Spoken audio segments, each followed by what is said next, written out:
V 시작. 자, 쌤, 오랜만이야. 황지윤 씨가요 내일 꼭 보내드릴게요 했어요. 그래서 녹화가 중지됐어? 아니요?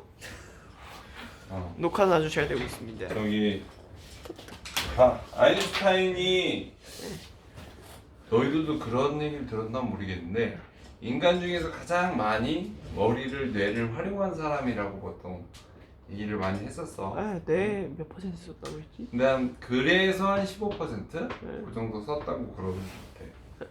그러면 보통 일반적인 일반인은 3%에서 5%.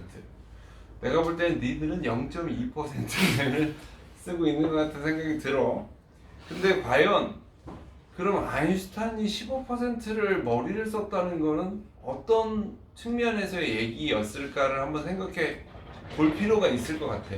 선생님이 계속 이렇게 너희들하고 공부하고 사람들이 이성적 활동을 하는 거에 대해서 생각을 해보면, 그런데 분명히 느껴지는 게 머리를 쓴다는 것 자체가 시간 베이스의 측면이 좀 있는 것 같아. 그러니까 예를 들어서 너희들이 눈을 뜨면서부터 잠들기 전까지 어떠한 내용에 대해서 이렇게 몰입해 있다거나 그러한 거에, 그러니까 하다못해 너희들은 공부를 한다고 하잖아. 명목상이지만 실질적으로 너희들이 공부를 하는지를 들여다보면 선생님은 거의 의미 있는 공부를 안 하고 있는 것 같아. 그냥 앉아있지. 그래서 너희들한테 선생님이 노크하고 싶은 건 그런 거야.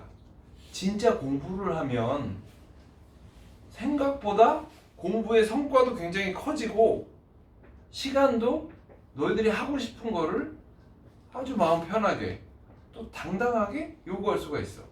그게 뭘까? 너희들이 시험을 치는데 평균 98점 맞아. 그런데 엄마 나 PC방에 갔다 올게요. 98점 맞는 애가 엄마 PC방에 다녀오겠습니다. 그러면 엄마가 뭐라 그러겠어? 갔다 와. 갔다 와라. 그리고 저녁 꼭 먹어야 되니까 시간 맞춰서 들어와라. 몸축나면 안 된다. 우리 자식. 이러실 거야. 근데 시험 17점 맞는 애가 PC방 갔다 온다 그러면 모르겠어. 뭐 하라 그랬어 엄마가? 빡시겠죠. 마음대로 해라 이 새끼야. 뭐 욕이 나가지 않으면 다행일 거야. 그런데 봐봐. 시험을 98점 맞기 위해서 너희가 머릿속으로 어때? 하루에 8시간 이상씩은 앉아 있어야 되고 수업 시간에도 졸지 말고 째려보고 있어야 되고 막 이래야 될 것 같잖아. 과연 정말 그럴까? 그거 아닌 것 같아. 내가 볼 때. 하루에 정말 2시간도 아니고 1시간 정도만 수업 시간에도 전 시간이 아니라 핵심적인 내용에 대해서 너희들이 인지하고 그것을 너희 머릿속에다 집어넣고 그거를 슬슬 배양시켜 나가면 별로 공부하는 것 같지도 않은데 98점을 충분히 맞을 수 있겠단 말이야. 그게 아인슈타인이 사람 뇌의 15%를 써서 여러 가지 상대성 이론을 비롯해서 여러 가지 과학적인 업적을 만들 수 있는 이유가 아인슈타인이 열심히 앉아서 계속 뭔가를 노력하고 이런 측면도 물론 있어. 근데 그것보다도 자기의 이성적인 역량을 정말 순수하게 집중적으로 활용하려고 했을 가능성이 선생님이 볼 때는 커 보이는 거야. 그러면 생각을 해보자고. 내가 어떤 공부를 했어. 근데 하기 싫은 공부를 억지로 해. 그리고 공부를 했는데 머리에 남는 게 없어. 그런 식으로 공부를 하면 공부를 하고 싶은 생각이 들어? 안 들어. 재미도 없고 이거 왜 해? 시험 보면 18점 나왔어. 1점 올랐네? 이러겠어? 아니야. 하고 싶지 않을 거란 말이야. 선생님이 강조하는 건 어렵고 대단한 걸 하라는 게 아니야.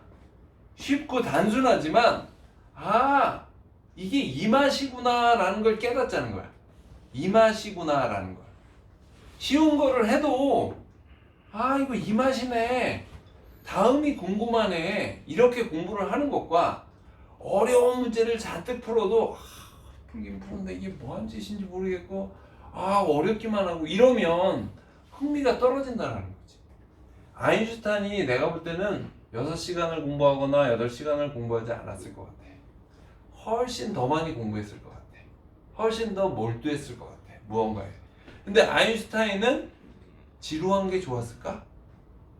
재미없는 건데도 억지로 참아서 그렇게 나름대로 평가받는 연구 업적을 만들었을까?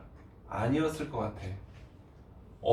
어떻게 해서 아인슈타인이든 공부 쪽으로 이성적인 역량으로 세상에 의미 있는 진보에 자기 힘을 보탰던 사람들은 적어도 그 일을 할 때 너무 행복하고 그 일을 할 때 너무 재밌었을 것 같아. 그렇지 않으면 어떻게 그렇게 하겠어? 그 일에 푹 빠져든 거지. 그래서 선생님이 너희들이 여기서 하라는 건 이따만한 뭐 어떤 어마어마하고 뭐 거창한 무언가를 하라는 게 아니야. 아주 단순하고 사소해도 너희들이 오늘 오늘 요거 했는데 요거 요런 측면도 있었어. 요거 재밌는 발견이었어. 그런 것들이 너희들에게 조금씩 공부라는 것에 대해서, 수학이라는 것에 대해서, 어떤 학문이라는 것에 대해서 조금 내일이 기대된다. 이런 느낌을 조금 너희 스스로 이미지를 갖고 하루를 마감하면 훨씬 좋겠다라는 생각이 드는 거야.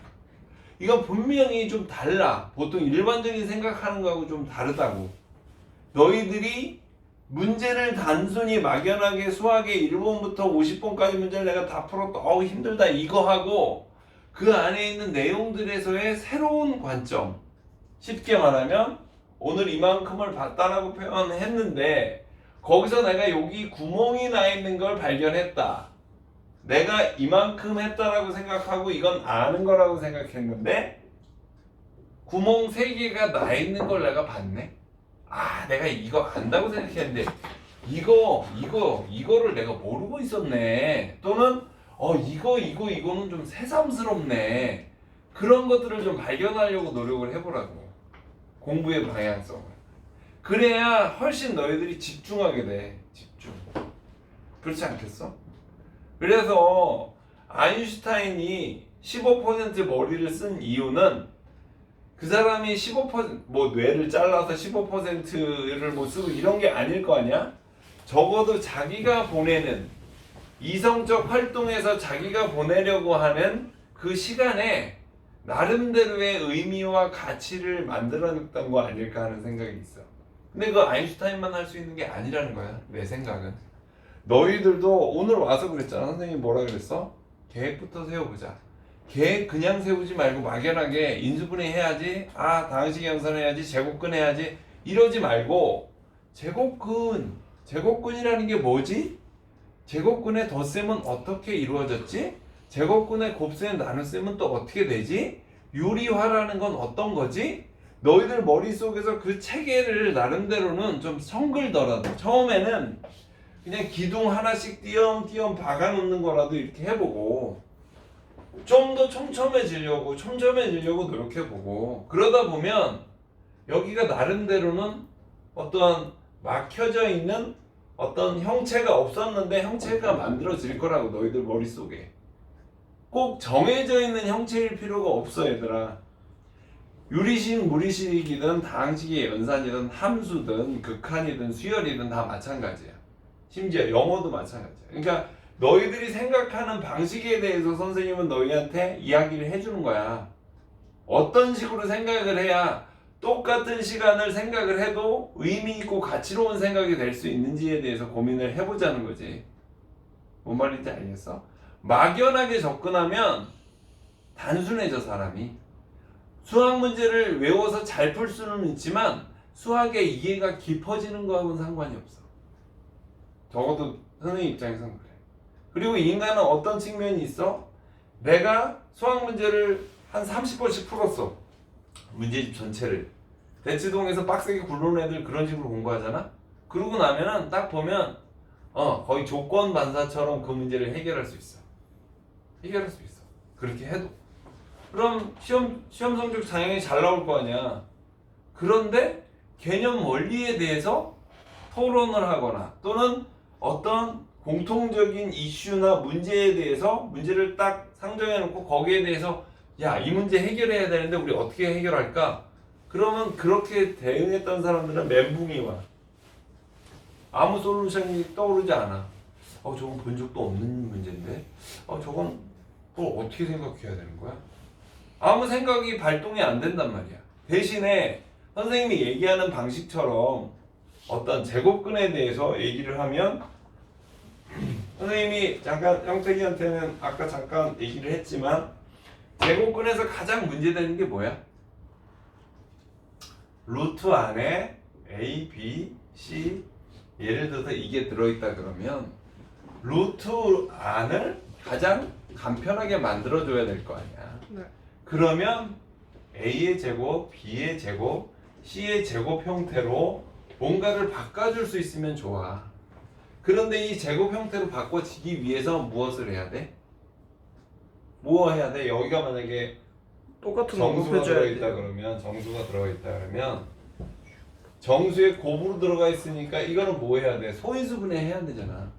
소인수 분해해서 2의 제곱이든 3의 제곱이든 4의 제곱은 어차피 똑같고 9도 똑같고 5의 제곱이든 7의 제곱이든 이렇게 해서 소수의 제곱 형태로 만들어서 루트 밖으로 끄집어낼 수 있는 걸 최대한 많이 끄집어내는 게 좋잖아. 이 루트 안을 간단하게 정리하는 게 중요하다고. 그러니까 이게 루트가 분수로 들어가서 이렇게 되든 여기든 이 자체를 간단하게 하는 메커니즘은 뻔해. 뭐야? 소인수분해 해가지고 소수의 제곱 꼴로 만들 수 있으면 좋은데 소수가 제곱이 안 될 경우는 소수만 남는 거야. 여기서 소수의 곱만 나머지 제곱으로 만들 수 있는 건 다 앞으로 보낼 수 있잖아. 이게 사실은 제곱근의 연산, 덧셈, 뺄셈, 뭐 곱셈, 나눗셈도 마찬가지고 이게 핵심적인 포인트란 말이야. 문제도 어떻게 보면 이걸 중심으로 해서 다 여러 가지 시각으로 동원해서 하는 거니까 너희들이 제곱근 하면은 루트 버거워 이렇게 생각한데 생각할 게 하나도 없어. 그냥 루트 안에 들어있는 수를 소인수분해해서 A의 제곱, B의 제곱, C 이렇게 나오면 A, B를 여기다 그냥 앞으로 집어넣어 놓고 C만 가지고 루트를 씌워 놓고 그리고 C로 귀결되는 즉 소수로 귀결되는 똑같은 소수의 루트를 품는 것들로 쭉 나열하면 되는 거잖아. 내 설명이 좀 빠른가? 이해가 안 되나? 안 돼? 오거나? 잘 안 될 수 있어. 안 되는 느낌이 신호가 빠고 와. 그래서 어쨌든 간에 그건 이제 잘 안 되는 사람은 내가 개별적으로 해줄 거지만 그래서 각 파트마다 너희들이 포커싱해서 어지럽게 막 정리가 안 돼 있는 걸 어떻게 나열을 해서 정립을 해놓을지를 방향성 먼저 잡는 것도 되게 의미가 있어. 각 파트별로. 그래서 그러니까 봐봐. 수학을 생각하면 막연해. 그런데 수학에서 조금 자신감이 생기면 각 단원이 뭐가 나왔지? 수화식이 나왔는지, 약수와 배수가 나왔는지, 그 다음에 또 뭐 인수분해가 나왔는지, 소인수분해가 나왔는지, 최대공약수, 최소공배수가 어디에 어떻게 붙어 있는지. 저 나왔어요. 그런 거. 정원국.